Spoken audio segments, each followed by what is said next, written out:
Assalamualaikum and hello everyone. My name is Nur Farhana binti Sayruddin and my ID number is KNJ2005100068. For this video, my friend and I will be presenting our case study group assignment.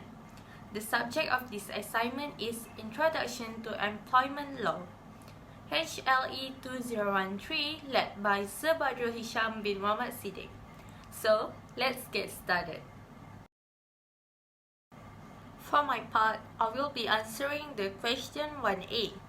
So, the question are, Ali and a group of other workers intend to set up trade unions in their workplace. However, in one of the provision in a contract of employment stated that any employee are prohibited from establishing trade unions at their place of work or participating in any existing trade unions. Can the provision be included in the agreement? According to Ali's situation, one of the provision in a contract of employment stated that any employee is forbidden from establishing trade unions at their workplace as well as from participating in any existing trade unions. In my opinion, such a provision should not have been included in the agreement. To support my opinion, workers in Malaysia have the right to form and join trade unions. This is referred to as freedom of association and it is a right protected under the Industrial Relations Act Section 5. In application, the provision should not have been included in the contract of employment agreement because the Act states that no employer should put a condition in a worker's contract of employment that prevents them from joining a union.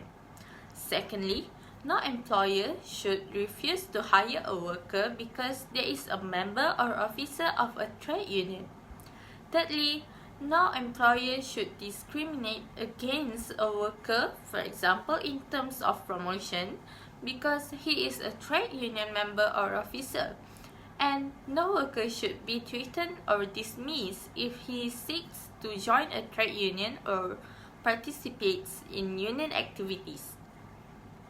As a conclusion, the employer should not have inserted a provision in the agreement prohibiting workers from forming trade unions in the workplace, since every worker has a legal right to choose whether or not to join a trade union or engage in lawful union activities.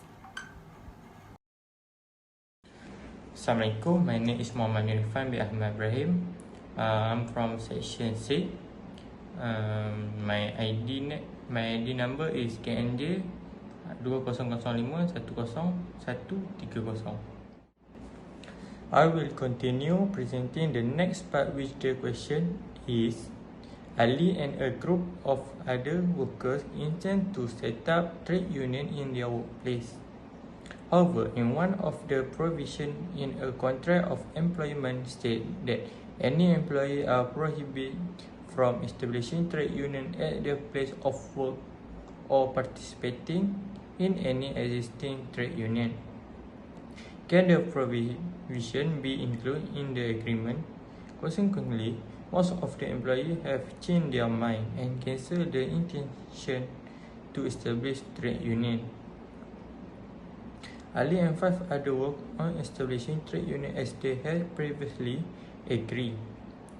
Is the trade union registration process still possible? The answer is the second issue, that the majority of the employees have changed their mind and cancelled their intention to form trade union, but Ali and 5 others continue to work on forming trade union as previously agreed. In my opinion, the procedure of union registration is impossible.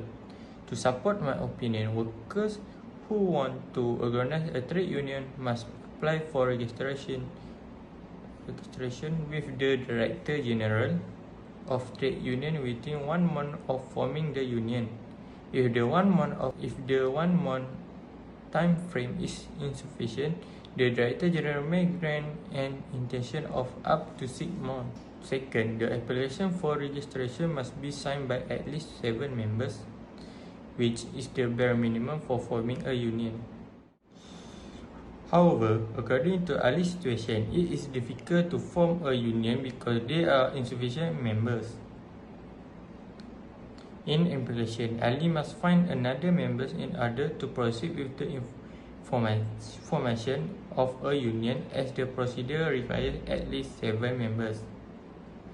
Following that, the application form must be accompanied by the required fees and be print a copy of the union's rule or constitution.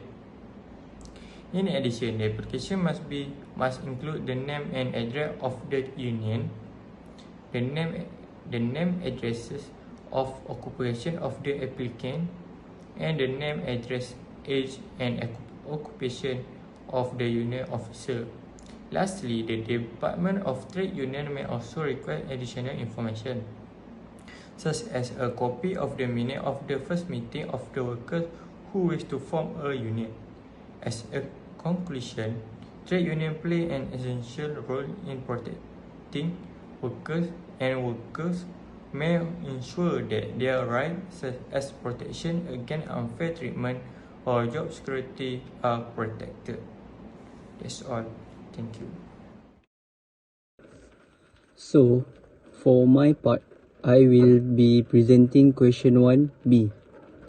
The question is with relevant examples. Explain any 4 reasons for the distinction between a contract of service and contract for service. In section 2, contract of service means any agreement, whether oral or written, express or implied, whereby one person, employer, agrees to employ the other as an employee, and that other employee agrees to serve his employer as an employee, and includes an apprenticeship. This is distinguished from a contract for service, in which the employer hires an independent or self-employed contractor to complete the work. Additionally, an employee is defined as someone who is bound by contract of service, whereas an independent contractor is bound by contract for service, which means that his responsibility to do a specific job is distinct from his more general obligation to serve, generally within the scope of his class defined in his contract.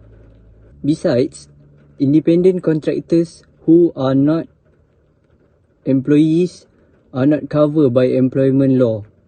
For example, an electrician called to repair a faulty circuit in a private home is most often an independent contractor, but an electrician engaged at a factory to look after its electrical components, it is an employee of the factory. Next example, the key rights and responsibilities of employee status under a contract of service is employees have statutory rights to holiday pay, sick pay, maternity and paternity rights, and redundancy payments. Assalamualaikum warahmatullahi wabarakatuh. My name is Muhammad Ikram Behelmi. My ID number is KNJ 2005-10180. I am from section 6, so I will continue with my part by presenting the another 2 reasons for the distinction between a contract of service and contract for service. In torts, an employer will not normally be vicariously liable for the tortious acts committed by independent contractors, whereas the employer would be liable for torts committed by his employees in the course of their employment. Next example, contract of service. Employees are not personally liable for any errors they make when completing work for their employer, nor are they expected to make good in their own time. Next, the employer owes a duty at common law to his employees to take reasonable care for their safety, whereas these duties do not normally apply with respect to independent contractors. In addition, in case of a judgment made against an employee, an attachment of earning can be ordered, where the court can compel the employer to deduct the employee's salary and wages for certain purpose. Next example, contract of service. Employees have statutory rights regarding how they can be asked to leave their employment.